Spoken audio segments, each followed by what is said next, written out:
आप तो ये कन्फेस करें कि ना आईएसआई ने वीडियोस और ऑडियोज को रिकॉर्ड किए, ना जनरल फैज उसको जानता था। मैं पर्सनली वीडियो मेकिंग का काम कर रहा था जी। एक बंदा आकर कहते मेरी रीडिंग थी इमरान खान इस मुल्क के लिए बुरा था। आपकी रीडिंग भी तो यही थी कि जनरल बाजवा से ज्यादा प्रो डेमोक्रेट जनरल कोई नहीं है। आप जनरल बाजवा को वालिद गिरामी समझते थे, वालिद मोहतरम समझते थे। कहे तो मैं इमरान खान साहब का वो शॉट भी चलवा देता हूं जिसमें उन्होंने कहा था कि आईएसआई पे टैप करती है तो बिल्कुल ठीक करती है। एक सेकंड नहीं रहेंगे। सवाल मेरा सवाल ही नहीं लेती आप सुपर मिस्टी का भी है जी। अब आ जाए आप बाजवा साहब के ऊपर, क्योंकि मैं इस पर मेरे पास तो मैं 10 ऐसे इस वक्त फैसले लेकर बैठी हुई थी जो नून लीग के हक में दिए थे, और उसके ऊपर अब ये हमें कैसे कह सकते हैं। अब आप आ जाइए जो आपने बात की है, मुझे तो इस वक्त सवाल चाहिए बाजवा डॉक्टर आइन का भी, और मुझे इस वक्त सवाल चाहिए कि हमारे उस वक्त का सिपा सालार क्या कर रहा था। क्या बाजवा साहब ने ऑडियो वीडियो की सर्विस शुरू की हुई थी? यानी अब मैं ये कह दूं कि हमने किसी कैमरामैन को पार्ट टाइम यहां पर चीफ ऑफ आर्मी स्टाफ लगाया हुआ था, या हमारे मुल्क के अंदर यहां पर जो सिपा सालार होता है वो बायक वक्त माशी महाज के ऊपर, वजीर खारजा के महाज के ऊपर और वीडियो मेकिंग भी कर रहा होता है। पहला सवाल तो आज आपको ये उठाना चाहिए था। मैं तो यार डॉन की भी बात करूंगी कि डॉन ने इतनी हिम्मत कर लिया आज एडिटोरियल लिखने की कि आप किस तरह से बात कर रहे हैं। देखिए मेरी एक सादा सवाल, वो बाजवा साहब जिन्होंने आरटीएस बिठाकर आपकी हुकूमत बनाई, आज आप ये कह रहे हैं कि वही जनरल बाजवा थे जिन्होंने आपकी हुकूमत गिराई, यानी उस वक्त आरटीएस बिठाकर आपको हुकूमत में लाए, उसके बाद आपकी हुकूमत को गिराने में बाजवा ने किरदार अदा किया। Is it justified now? अब आप सिर्फ मेरी बात सुन लीजिएगा। हमारा मौकफ क्या, हमारे पास प्रूफ है, और वो हम बार बार बता चुके हैं कि हमारे हलके ऐसे थे जिनमें हम जीत रहे थे, जैसे ख्वाजा आसिफ साहब का हलका, जैसे राना सनाउल्लाह का हलका, जैसे लाहौर के 3 हलके जिनके रिजल्ट्स चेंज किए गए आरटीएस बिठाने के बाद। यानी आरटीएस बिठाने के बाद एक ऐसी कमजोर हुकूमत हमें दी गई कि ताकि यहां पर इसी तरह से इन्फ्लुएंस हो सके, और आरटीएस बिठाने का क्रेडिट भी माशाल्लाह इन्हीं बाजवा साहब को जाता है। और यानी आप इस बात का एतराफ कर रही हैं कि आपकी हुकूमत आरटीएस की पैदावार थी। नवाज शरीफ को मैं इस बात का एतराफ कर रही हूं कि हमें कमजोर हुकूमत देकर फैसिलिटेट किया गया पीडीएम की जमातों को आरटीएस को बिठाकर, और हमारे पास उस वक्त आरटीएस बिठाया गया था। ऐसे हल्के थे आरटीएस बिठाया गया था, और आरटीएस बिठाकर ख्वाजा आसिफ जैसे लोगों को, राना सनाउल्लाह जैसे लोगों को इस मुल्क के ऊपर मुसल्लत किया गया था। पाकिस्तान तहरीक इंसाफ की हुकूमत आरटीएस की पैदावार थी, और तहरीक इंसाफ के वजीर आज़म इमरान खान सिलेक्टेड वजीर आज़म। हमारी हुकूमत पैदावार नहीं थी, हमारी हुकूमत को ब्लैकमेल करने के लिए ये काम किया गया, हमारी हुकूमत को कमजोर करने के लिए ये काम किया गया। तो उस वक्त आपने डिमांड क्यों नहीं की कि हल्के दोबारा खोलें? इत्तेहादी हुकूमतें, मेरी 2013 में आपने 4 हल्कों और 35 पंक्चर्स की भी बात की थी। हमारी एक सेकंड देखिए, हम बहुत जब आपको हुकूमत मिल गई तो फिर आपने ये धांधली वाला मामला क्यों नहीं उठाया? देखिए मेरी बात सुने रेहान साहब, मैं ये 50 दफा आपके प्रोग्राम में ये बातें रिपीट कर चुकी हूं। The most important thing is election tribunal के अगर आप चीजें देख लें तो इस इलेक्शन ट्रिब्यूनल के अंदर भी जो हमारी पिटिशंस नून लीग से और पीपल्स पार्टी जो धांधली का इल्जाम लगाती थी उनसे ज्यादा है, और हमारे बहुत से हल्के ऐसे थे जहां पर हम कुछ 100 से हारे थे, और उसका क्रेडिट भी माशाल्लाह से आपके बाजवा साहब को जाता है। आपके बाजवा साहब आज नवाज शरीफ को, ये तो आपके बाजवा साहब थे जो सेम पेज के ऊपर थे, आपके मिसाली ताल्लुकात थे, हाइब्रिड रिजीम की सब। देखिए मेरी बात जनरल बाजवा थे। इन चीजों से ना उसके बाद इज ऑफेंडेड। मैं सिर्फ ऑफेंडेड क्योंकि जी बिल्कुल, मुझे ये मैं आपको दिखाना चाहता हूं कि जनरल बाजवा का आपके साथ ताल्लुक क्या था। नहीं, आप जनरल बाजवा को वालिद गिरामी समझते थे, वालिद मोहतरम समझते थे। मैं चाहता हूं जरा क्विकली सिर्फ देख लें कि जनरल बाजवा की क्या अकीदत थी। आर्मी चीफ की मिसाल एक बाप और मां दोनों किसी बनती है। आज आप उसी बाप और मां के खिलाफ जिस तरह की हरजाई कर रहे हैं वो ऑन रिकॉर्ड है। एक सेकंड जी, मैं सिर्फ इतना कहूंगी कि आज आप इंटेलेक्चुअल डिसऑनेस्टी नहीं करेंगे मेरे साथ। इसलिए नहीं करेंगे कि आज आपको मेरे साथ आकर खड़ा होना चाहिए था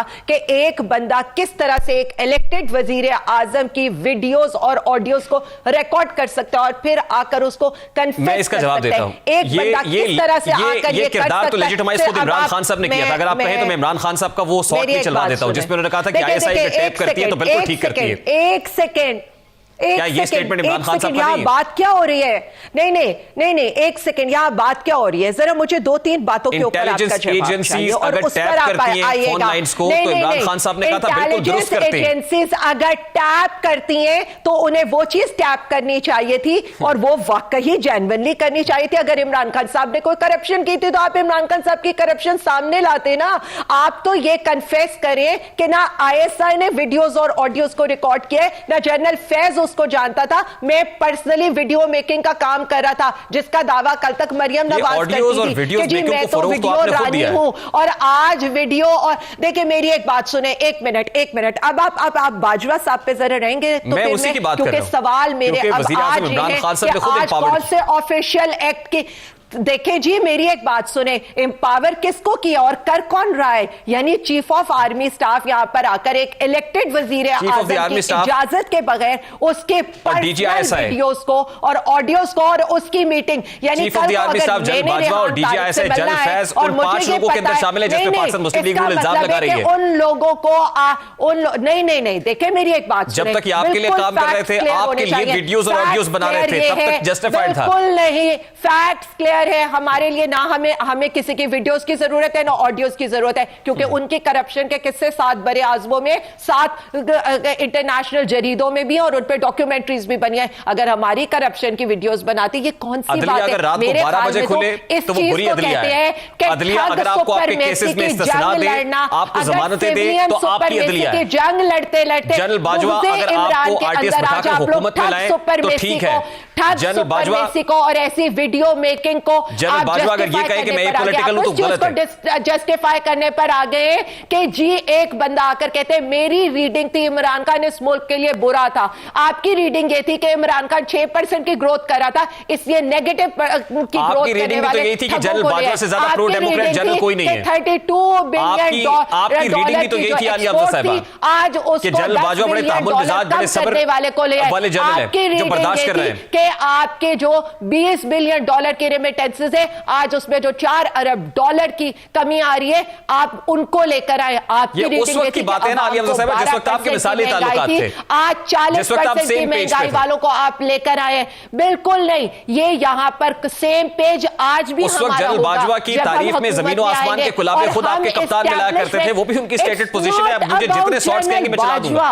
देखिए एक सेकंड आप जितने मर्जी चला दे, वो आप लोगों की इंटेलेक्चुअल नहीं, ये इंटेलेक्चुअल डिसऑनेस्टी कैसे होगी? नहीं, मैं तो वही प्ले करूंगा जो आपने कहा हुआ है। It will remain one page with our institution. It will remain one page with our institution. क्योंकि जब बात आएगी इंस्टीट्यूशन की, हाँ आपके इन इल्जामात से इंस्टीट्यूशन डैमेज नहीं होगा। लेकिन जब ऐसे वीडियो मेकर ऐसे ब्लैकमेलर्स को जो सिर्फ आपके इन इल्जामात से इंस्टीट्यूशन डैमेज नहीं हो रहा, जनरल्स को यहाँ पर अपने पीछे लगाया हुआ था, कभी वो जाकर इमरान खान साहब से मुलाकातें करके बैठ कर रहे थे, कभी वो लंदन में जाकर अपनी एक्सटेंशन के लिए कोशिशें कर रहे थे। मेरे ख्याल में तो इस वक्त ये सारी चीजें, और ये मैं नहीं बता रही, वो खुद आके ट्रुथ एंड रिकंसिलिएशन। तो यही तो मेरा सवाल है कि फिर क्या वजह है कि आप तो उनको ताहयात एक्सटेंशन देने के लिए तैयार थे? वो किस माइंडसेट के अंदर है कि मुझे नहीं पता है कि कभी आपको जरूरत पड़ती है लॉबिंग करने के लिए और इमरान खान साहब को ये साबित करने के लिए कि इमरान खान साहब जो है वो एंटी अमेरिका है, और कभी आपको ये जरूरत पड़ जाती है इमरान खान साहब को साबित करने के लिए कि रशिया इमरान खान साहब अपनी मर्जी से गए थे, और जब पूरी मीटिंग के अंदर बैठकर ये डिसाइड होता है और प्राइम मिनिस्टर ऑफ पाकिस्तान ये डिसाइड करते हैं कि हमने रशियन और यूक्रेन के उसके अंदर रशियन और यूक्रेन के अंदर हमने न्यूट्रल रहना है, तो वो कौन थे जिन्होंने आकर ये कहा था कि नहीं हम न्यूट्रल नहीं रहेंगे? सवाल सिविलियन सुपरमेसी का भी है, सवाल इस चीज का भी है कि यहाँ पर हमने ये देखना है कि इस मुल्क में क्या गलत हो रहा है और आगे के लिए हमने क्या ठीक करना है। चले जी, थैंक यू, बहुत बहुत शुक्रिया, thank you for giving me time. बहुत शुक्रिया आलिया हमजा साहब आपके वक्त के लिए। आलिया हमजा साहब हमारे साथ मौजूद थी। मैं इनको बताना चाह रहा था कि 31 मई 2000 एक करारदाद इनके दस्तखत के साथ ये पार्लियामान में जमा हुई थी। अगर प्रोड्यूसर प्लीज प्ले कर सके, अगर ये पेपर फुटेज चला सके तो वो भी ठीक होगा। सब्जेक्ट इसका ये था कि strict action against those who degrades our army, और उसमें ये जिस तरह के इकदामात की बात कर रही थी कि उनके खिलाफ ट्रीजन के केसेस भी बनने चाहिए हैं और साथ में उनको सिवियर पनिशमेंट भी मिलनी चाहिए। वो जो हमारी पाक अफवाज, मुसल्लह अफवाज के बारे में हर्जा सराई करते हैं, उनके बारे में इस तरह के सख्त स्टेटमेंट्स, तो तेज़ बयानात दागते हैं, कंट्रोवर्शियल स्टेटमेंट्स देते हैं, वो कहते हैं कि उनके खिलाफ गद्दारी के मुकदमात होने चाहिए, उनके खिलाफ सख्त से सख्त सजाएं होनी चाहिए, strict action against those who degrades our army. तो आज आप क्या कर रहे हैं? आप आर्मी को डिग्रेड नहीं कर रहे हैं क्या? हमारे जवानों के मोराल को डाउन नहीं कर रहे हैं? What are you doing actually? This is very unfortunate. मुझे क्विक शॉर्ट ब्रेक, और फिर सुनते भी नहीं है, ये मिजाज है इनका। जब सवाल करें तो जो तकरीर आपने लिखी हुई है वो तकरीर आपने करनी है और उसके बाद आपने चले जाना है, दूसरे को बात नहीं करने दे रही, फिर आप ये गिला करते हैं कि हमारी आवाज़ को क्यों म्यूट करते हैं।